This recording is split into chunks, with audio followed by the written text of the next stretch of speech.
નમસ્કાર મિત્રો, સ્વાગત છે તમારું આપણી YouTube channel mister vision point એજ્યુકેશનમાં। તો મિત્રો, ગુજરાત રાજ્યના પેન્શનરો માટે 15 વર્ષ બાદ સૌથી મોટી જીત થઈ છે। આ જીતને કારણે તમામ પેન્શનરોમાં એક આનંદનો માહોલ પણ જોવા મળી રહ્યો છે અને ગુજરાત રાજ્યના તમામ પેન્શનરોની અંતે મોટી જીત થતાં તમામમાં એક ખુશીની લહેર પણ જોવા મળી રહી છે અને તે ઉપરાંત ગુજરાત રાજ્ય સરકારે સૌથી મોટો નિર્ણય લેતા તમામ પેન્શન અને પગારમાં તેમજ મોંઘવારી ભત્તા ડીએડીઆર અને જે તેમના મેડિકલ ભત્તા છે તેમાં સૌથી મોટો વધારો જોવા મળી રહ્યો છે। તો આ વધારા બાદ રાજ્ય સરકારે જે નિર્ણય લીધો છે તેમાં પેન્શનરોને કેટલો ફાયદો થશે તેની સંપૂર્ણ વાત આપણે આ વિડીયો મારફતે કરવાની છે। તો મિત્રો, સંપૂર્ણ વાત વિગતવાર જાણતા પહેલાં તમે આપણી ચેનલમાં નવા હોય તો આપણી ચેનલને સબસ્ક્રાઈબ કરી લેજો, કેમ કે આવી કોઈ પણ નવી અપડેટ આવે તે નોટિફિકેશન સૌથી પહેલાં તમને મળી જાય। અને મિત્રો, વિડીયો ગમે તો લાઈક પણ કરી દેજો। તો મિત્રો, સંપૂર્ણ વાત આપણે વિગતવાર જાણીએ તો સૌથી પહેલાં આપણે તેમાં જાણીશું કે ગુજરાત રાજ્યના સરકારી અને જે નિવૃત્ત કર્મચારીઓ છે અને પેન્શનરો માટે 15 વર્ષ બાદ મોટી જીત, એટલે કે ગુજરાત રાજ્યના સરકારી નિવૃત્ત કર્મચારીઓ અને પેન્શનરો માટે 15 વર્ષ બાદ સૌથી મોટી જીત થતાં તમામમાં એક આનંદનો માહોલ જોવા મળી રહ્યો છે અને સંદર્ભે મુખ્યત્વે કોમ્યુટેડ પેન્શન, એટલે કે જે કોમ્યુટેડ પેન્શન છે તેમનું પેન્શનનું મૂડીકૃત રૂપાંતર પુનઃસ્થાપિત કરવાના નિયમ અને પેન્શન સંગઠનોની લાંબા સમયની લડત સાથે જોડાયેલા છે। પેન્શનરોની આ લડત અને તેની પાછળની મહત્વની વિગતો આપણે જાણીએ તો તેમાં પહેલું છે કોમ્યુટેશન પેન્શનનો 15 વર્ષનો નિયમ અને વિવાદ નિયમ શું છે।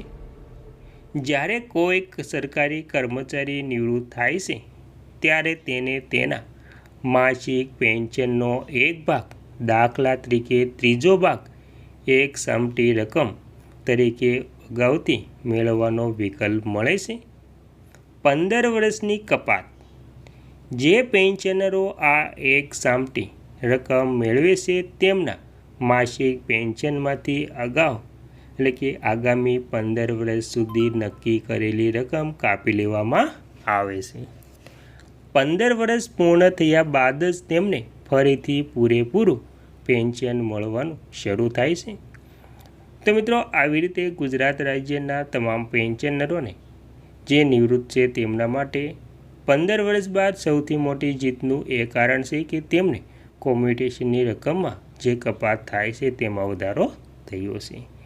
પેન્શનનું મૂડીકૃત રૂપાંતર પણ કરવામાં આવ્યું છે। 15 વર્ષનો નિયમ અને વિવાદિત જે નિયમ છે તેમાં પણ મોટો ફેરફાર કરવામાં આવ્યો છે। તો સરકારી કર્મચારીઓ નિવૃત્ત થયા છે અને તેમને ત્રીજો ભાગ, એટલે કે એક સામટી રકમ પણ મળવા પાત્ર થતી હોય છે। પેન્શનરો આ એક સામટી રકમને મેળવે છે તેમને માસિક પેન્શનમાંથી અગાઉ પણ તેમના પેન્શનમાંથી 15 વર્ષ સુધી જે રકમ ફિક્સ કરેલી હોય છે તે પણ કાપવામાં આવે છે।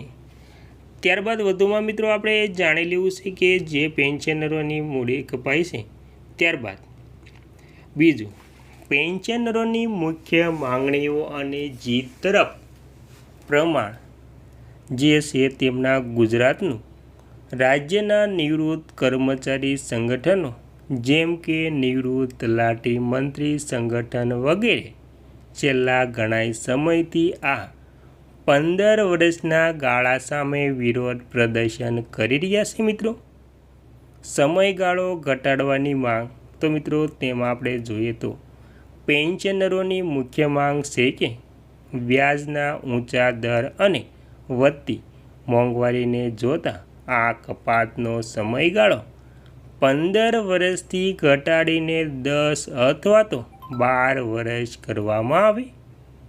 8મા પગાર પંચ સમક્ષ રજૂઆત, રાષ્ટ્રીય અને રાજ્ય સ્તરના પેન્શનરો સંગઠનો દ્વારા આ મુદ્દાને 8મા પગાર પંચ સમક્ષ પણ જોરશોરથી ઉઠાવવામાં આવ્યો હતો, જેમાં સરકાર અને આ સમયગાળા માટે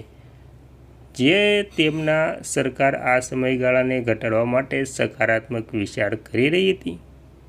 તેમ છતાં અહેવાલોના જે છે તેમાં આપણે સંગઠનની વિગતની વાત કરીએ તો તેમાં સૌથી પહેલાં જે 15 વર્ષનો સમયગાળામાં વિરોધ પ્રદર્શન કરી રહ્યા હતા તેમને જે 15 વર્ષનો છે તેમાં ઘટાડીને 10 અથવા તો 12 વર્ષ કરવામાં આવે.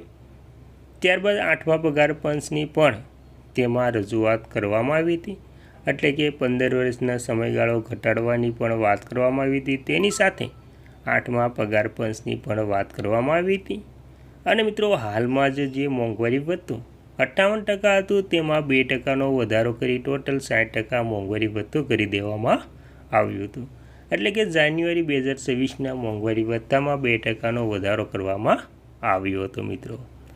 ત્યારબાદ મિત્રો વધુમાં વાત કરીએ તો જે EPFO એટલે કે EPFO અંતર્ગત પેન્શનની જીતના અગાઉ કર્મચારી પેન્શન યોજના EPS 1995 હેઠળ આવતા લાખો પેન્શનરો માટે કેન્દ્ર અને રાજ્ય સ્તરે નિયમોમાં સુધારો કરીને જેમણે 2008 પહેલાં કોમ્યુટેશનનો લાભ લીધો હતો તેમને 15 વર્ષ પૂરા થતાં જ ફરીથી સંપૂર્ણ પેન્શન આપવાનો ઐતિહાસિક નિર્ણય અમલી બનાવવામાં આવ્યો હતો, જેનાથી અંદાજે 6.3 લાખથી વધુ પેન્શનરોને સીધો આર્થિક ફાયદો થયો હતો.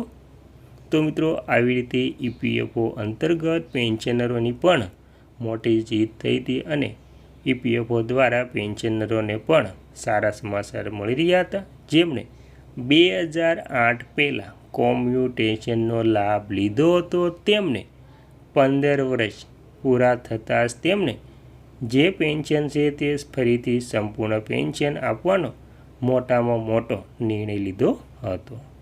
આ સિવાય ગુજરાતમાં વિવિધ મજૂર અદાલતો અને હાઈકોર્ટ દ્વારા પણ વર્ષો જૂના પેન્શન કેસોમાં નિવૃત્ત કર્મચારીઓ કે તેમના આશ્રિત વિધવા પત્નીઓની તરફેણમાં ચુકાદો આપીને 15થી 20 વર્ષ લાંબી કાનૂની લડતો બાદ ન્યાય આપવામાં આવ્યો હતો.